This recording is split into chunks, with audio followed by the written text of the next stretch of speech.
Welcome to the Leadership Purpose with Dr. Robin podcast.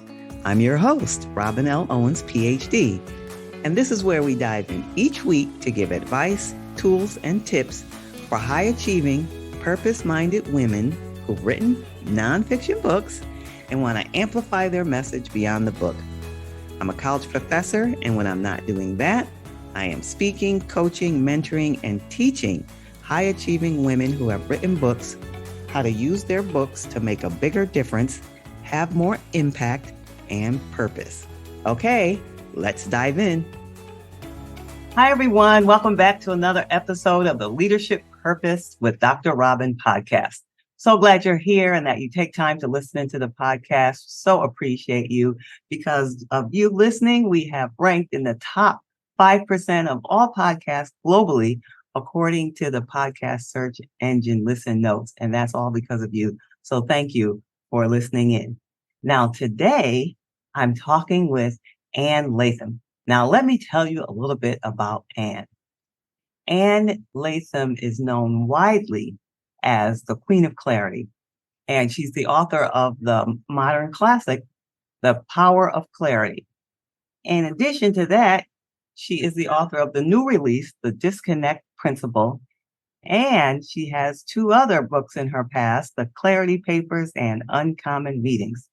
She is the founder of the consulting firm Uncommon Clarity, and her clients represent over 40 industries and range from organizations from Boeing to Hitachi and nonprofits such as PBS and United Way. Her advice has appeared in publications such as the New York Times, Bloomberg, and Management Today. And if that weren't enough, she's an expert blogger at Forbes.com. And from my own personal conversation and experience with her, I know for sure she is passionate about and committed to clarity. So welcome, Ann Latham. Thank you, Robin. That was really nice. So glad to see you and to have you here on the podcast. Yeah, it's great to be back.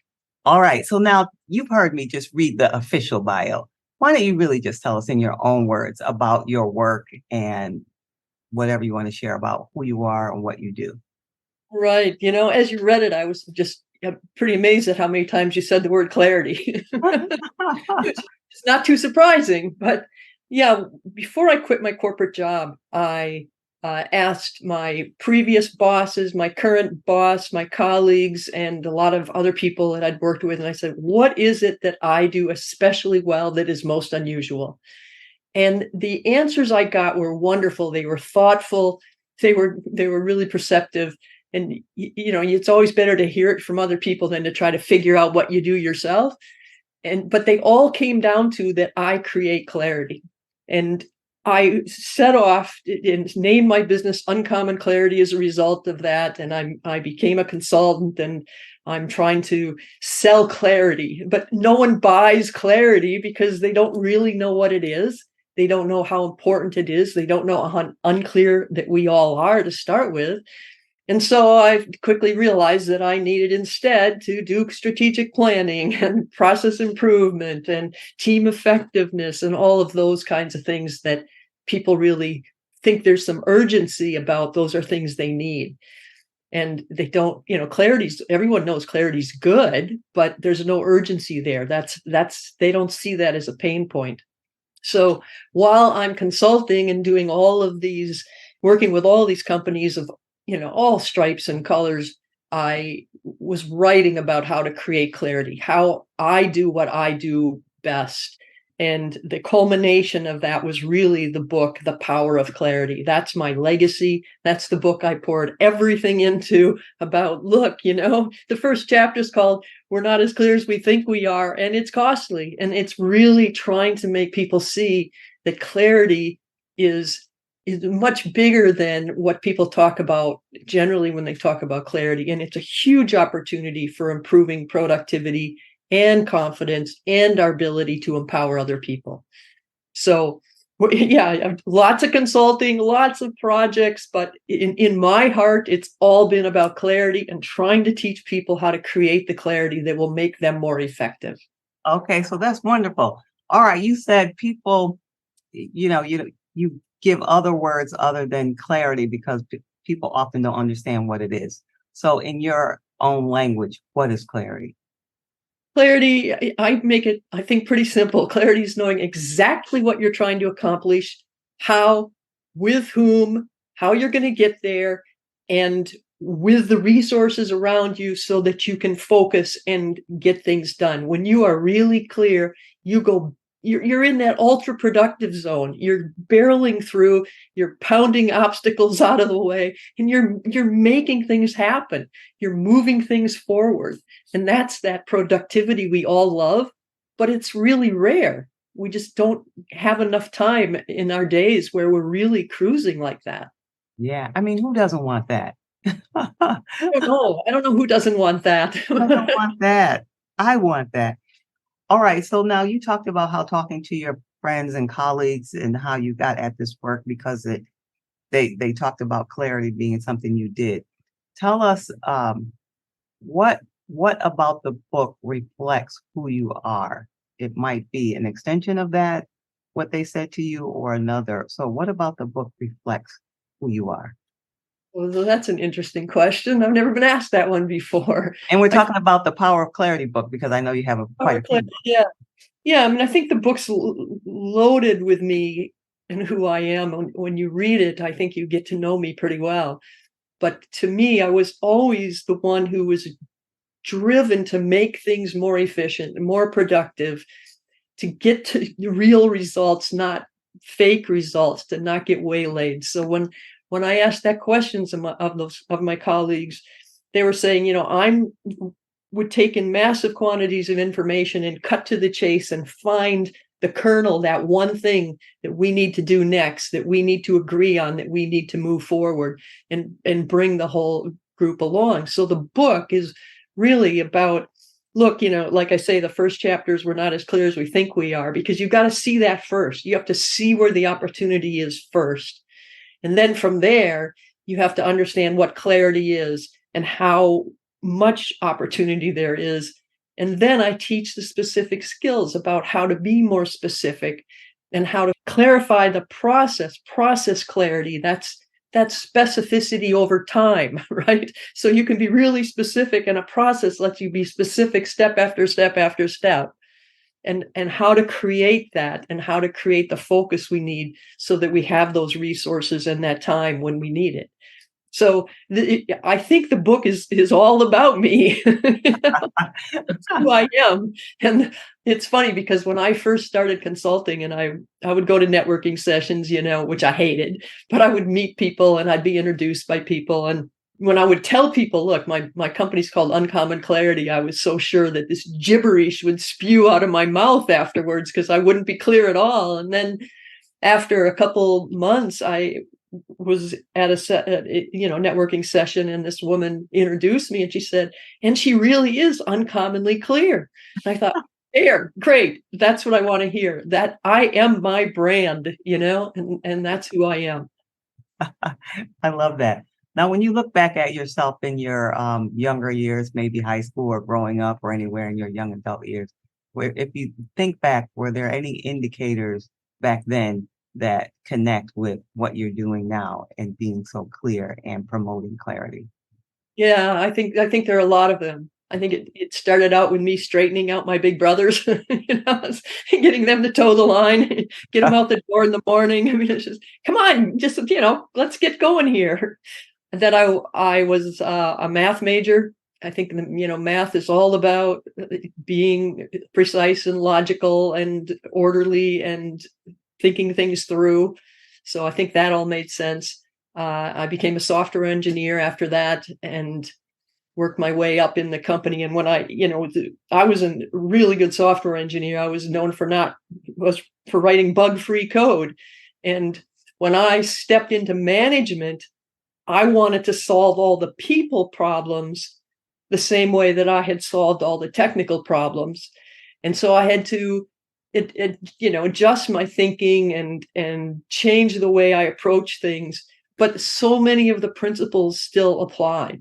And I think that they kinds of focus on process and specificity that made me a good software engineer and a good mathematician made me the queen of clarity, So I definitely helped a lot of people make things clear and see things more clearly and move things ahead, both as an employee and then as a consultant. Yeah, yeah, I could see how the dots were connected across your the time span of your life, all the Yeah. ways that you were doing that from early Not on. that not that I could have ever predicted I'd end up where I am now, never occurred to me that I would even become an independent consultant or that I would write 4 books. Yeah, So yeah. we get there in strange ways. It is the way of life, strange ways. That sounds like a title of a book. All right, so now speaking of a book, you wrote so many books. Tell us about the biggest joy of, let's stick with the power of clarity because we're talking about that. Okay.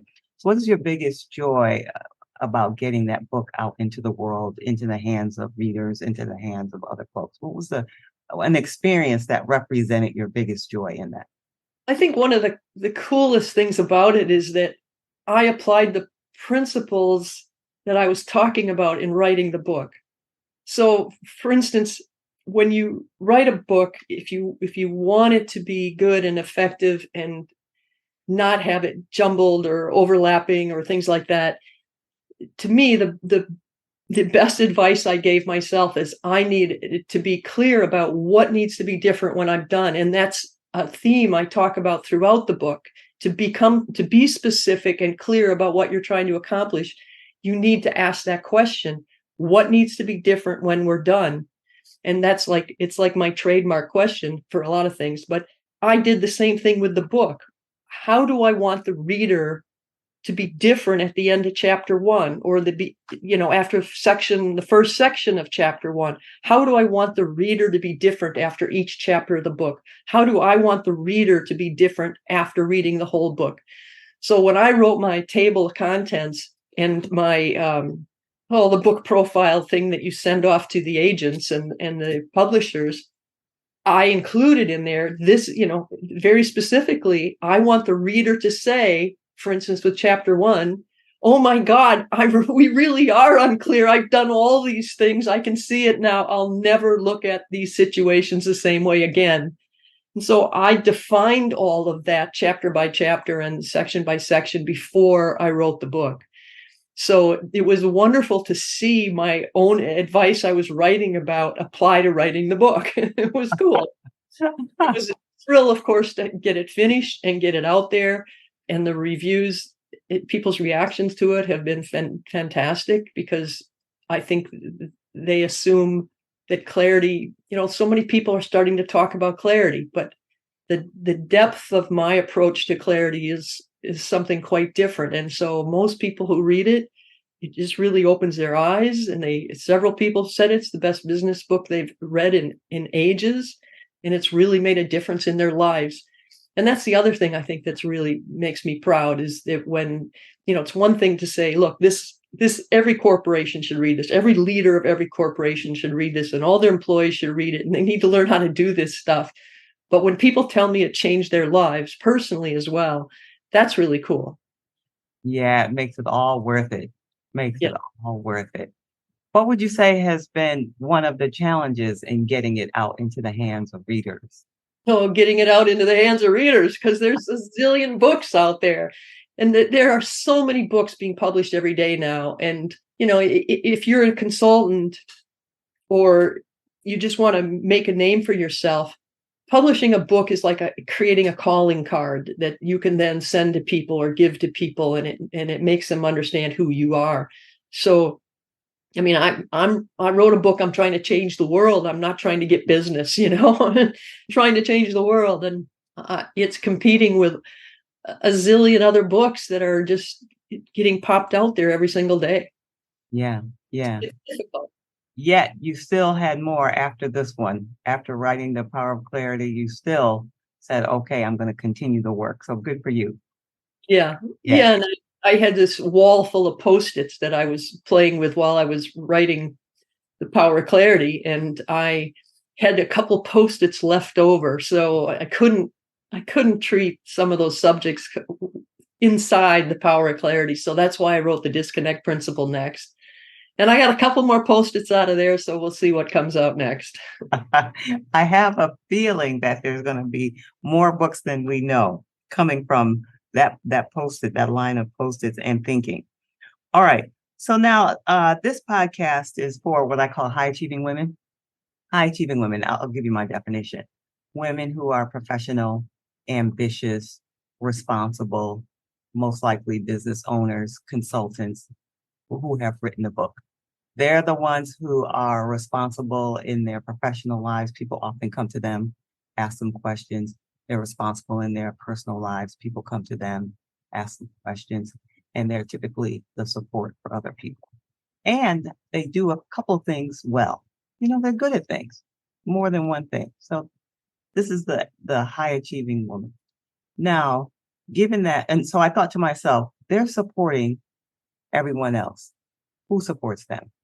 So I started a podcast and thought, well, I'll invite them to come talk on a podcast and then talk about their work and then give some advice to each other. So that leads us up to the next question. All right. So now, given the description of the woman I just described, what's something from either your professional life and work and expertise or your personal life and experience? What's a piece of advice or some tip you would give to the woman I just described? There's a good question. I have to think about this.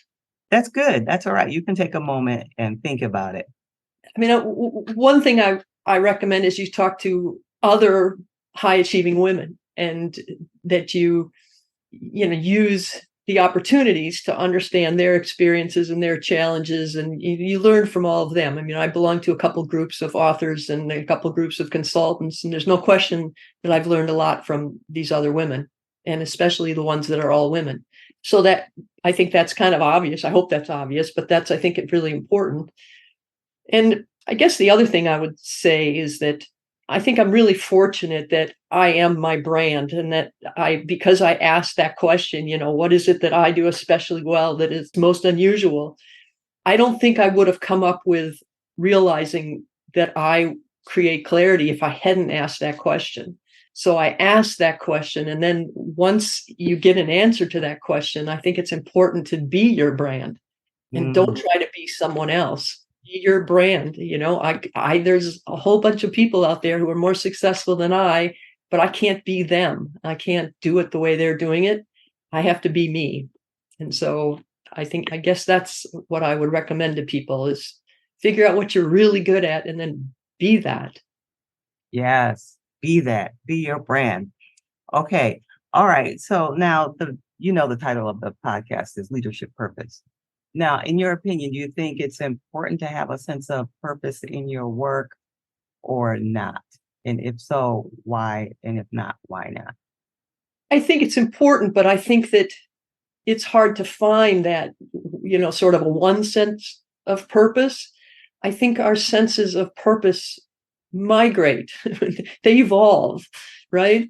So my purpose right now is to get my ideas out there. I want people, I've gotten enough feedback to know that my ideas are powerful. So my only purpose is to get my ideas out there. I'm not even looking for new clients at this point. I just want people to read these books and to find out how much value there is in them.